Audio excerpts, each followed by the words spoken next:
والسابقون الأولون من المهاجرين والأنصار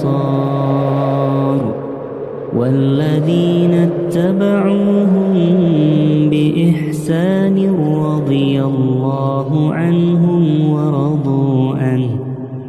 Kita akan masuk pada pembahasan 7 golongan tersebut. Yang pertama kata Nabi SAW, imamun adil. Imamun adil, imam yang adil. Orang ini adalah orang yang sangat spesial, maka dia didahulukan penyebutannya. Kenapa? Karena kebaikannya bermanfaat bagi orang banyak. Bukankah Rasulullah SAW bersabda, khairukum anfa'ukum linnas? Sebaik-baik kalian adalah orang yang paling bermanfaat bagi masyarakat. Nah, seorang imam yang adil, dia punya rakyat yang sangat banyak. Kalau dia memutuskan, membuat keputusan hukum yang adil, betapa banyak orang yang akan mendapatkan manfaat darinya. Jutaan manusia ikut bahagia dengan keadilannya. Maka kata para ulama, dia didahulukan disebutkan daripada yang lainnya. Yang lainnya juga hebat-hebat, tapi dia yang paling hebat.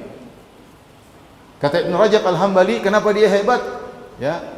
Karena dua perkara yang ada pada dirinya. Pertama, dia seorang imam yang adil, berkesempatan baginya untuk meraih dunia sebanyak-banyaknya. Dia penguasa, dia presiden, dia raja. Namun ternyata dia tidak gunakan kesempatan tersebut. Yang kedua kehebatannya, dia menahan dirinya sehingga dia berhukum dengan hukum yang adil. Ternyata hukumnya ini bermanfaat bagi orang banyak. Oleh karenanya dalil-dalil tentang keutamaan imam yang adil sangat banyak. Contohnya, saya bacakan dalam hadis Rasulullah SAW bersabda, ahlul jannati thalathatun. Sungguhnya penghuni surga ada 3. Yang pertama Rasulullah SAW sebutkan dzu sultanin muqsit. Itu seorang yang memiliki kekuasaan dan dia adil. Dalam hadis yang lain kata Rasulullah SAW, ahabbun nasi ila Allah yaumal qiyamati wa aqrabuhum minhu majlisan imamun adil. Orang yang paling dicintai oleh Allah Subhanahu wa taala dan yang paling dekat dengan Allah pada hari kiamat adalah seorang pemimpin yang adil. Baik, siapa yang dimaksud dengan pemimpin yang adil? Berkata Al-Hafidz Ibnu Hajar rahimahullah dalam Fathul Bari. Beliau berkata, wal muradu bihi sahibul wilayatil uzma. Yang dimaksud dengan pemimpin yang adil yaitu sang presiden atau sang penguasa yang memiliki kekuasaan yang kenegaraan. Wa yultahaqu bihi kullu man waliya syai'an min umril muslimin. Namun diikutkan juga setiap orang yang memiliki wilayah kekuasaan meskipun kecil. Oleh karenanya masuk di dalamnya gubernur, masuk di dalamnya wali kota, masuk di dalamnya bupati, kemudian Pak Lurah, Pak Camat, bahkan Pak RT, Tetapi semakin luas kekuasaannya, semakin mulia di sisi Allah Subhanahu wa taala kalau dia adil. Tapi kata Ibnu Hajar rahimahullah, setiap orang yang mengatur urusan kaum muslimin, dia punya bawahan, maka dia dianggap imam. Mengatur urusan kaum muslimin. Dalam hadis yang lain Rasulullah SAW bersabda, innal muqsitina indallahi ala manabir min nur an yaminir rahman alladzina ya'dilun fi hukmihim wa ahlihim wa mawullu. Sungguhnya orang-orang yang adil di sisi Allah di atas mimbar-mimbar yang terbuat dari cahaya, berada di sisi kanan Allah Subhanahu wa taala, yaitu orang-orang yang adil dalam hukum mereka dan dalam keluarga mereka dan dalam urusan yang diserahkan kepada mereka.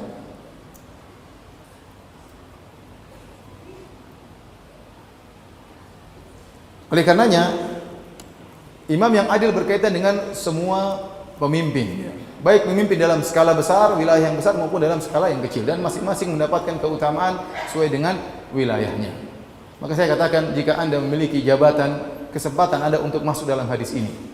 Taruh dia seorang rektor misalnya, atau dia seorang camat misalnya, atau dia kepala bagian ini, dia punya anak buah, maka berusahalah untuk berbuat seadil-adilnya.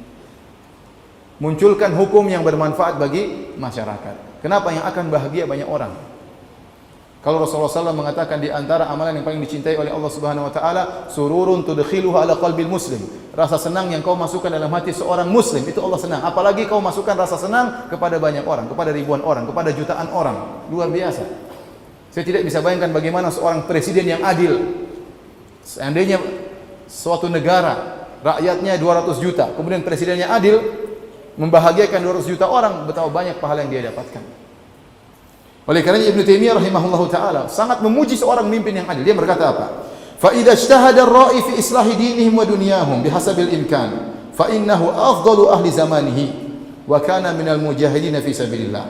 Beliau berkata, jika seorang pemimpin bersungguh-sungguh berisytihad untuk memperbaiki agama rakyat dan untuk memperbaiki dunia rakyat, dia perhatikan dua-duanya. Pemimpin yang benar bukan hanya memperhatikan dunia rakyatnya, tetapi juga perhatikan agama rakyatnya, bagaimana agamanya bisa berjalan, bagaimana dunia mereka juga bisa berjalan. Jika dia sudah bersungguh-sungguh untuk perbaiki, sebisa mungkin, berhasil atau tidak berhasil urusan Allah, tapi dia berusaha sebisa mungkin. Kata Ibnu Taimiyah rahimahullah, fa innahu afdalu ahli zamanihi. Dia adalah orang yang paling afdal di zamannya.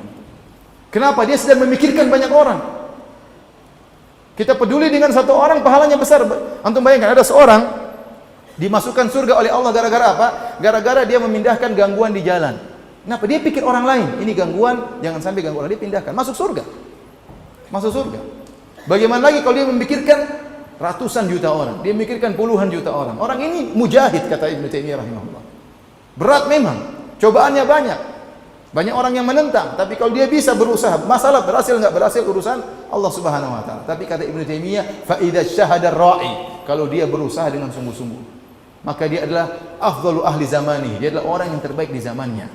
Kenapa? Manfaat yang dia berikan sangat luar biasa. Dari sini kita tahu, ya, sebaliknya jika seorang imam tidak adil, maka dia adalah orang yang paling hina di zamannya. Kenapa? Dia mengganggu banyak orang.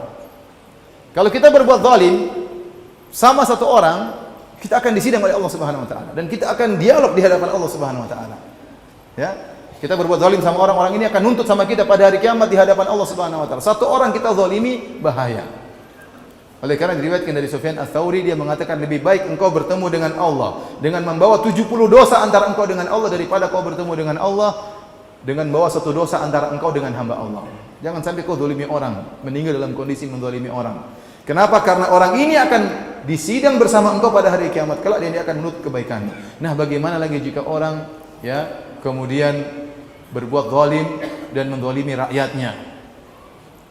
Presiden zalim, dia akan sidang dituntut oleh 200 juta orang hari kiamat kelak. Mengerikan atau tidak? Mengerikan. Ya. Demikian juga menteri misalnya anak buahnya banyak atau kepala sekolah ternyata dia zalim, semuanya akan nuntut sama dia pada hari kiamat. Ya, mengerikan. Oleh karena tidak sama seorang mencuri dengan koruptor. Koruptor itu dia mencuri uang negara, uang rakyat dia curi. Uang rakyat dia curi. Rakyat akan nuntut dia pada hari kiamat kelak. Mengerikan. Beda kalau Anda menzalimi satu orang, dua orang, perkaranya yang Anda akan disidang selesai satu dua orang. Tapi kalau 1000 orang, 2000 orang, 1 juta orang, mengerikan. Oleh karena saya katakan, sebagaimana Ibnu Taimiyah mengatakan, imam yang adil adalah afdalu ahli zamanihi, orang yang paling top, yang paling afdal pada zamannya dan dia mujahid fisabilillah. Maka sebaliknya kalau ada imam yang jair, imam yang zalim, maka dia orang yang paling hina di sisi Allah pada hari kiamat kelak. Baik. Oleh karenanya datang ancaman-ancaman dari Nabi sallallahu alaihi wasallam. Contoh kata Rasulullah sallallahu alaihi wasallam,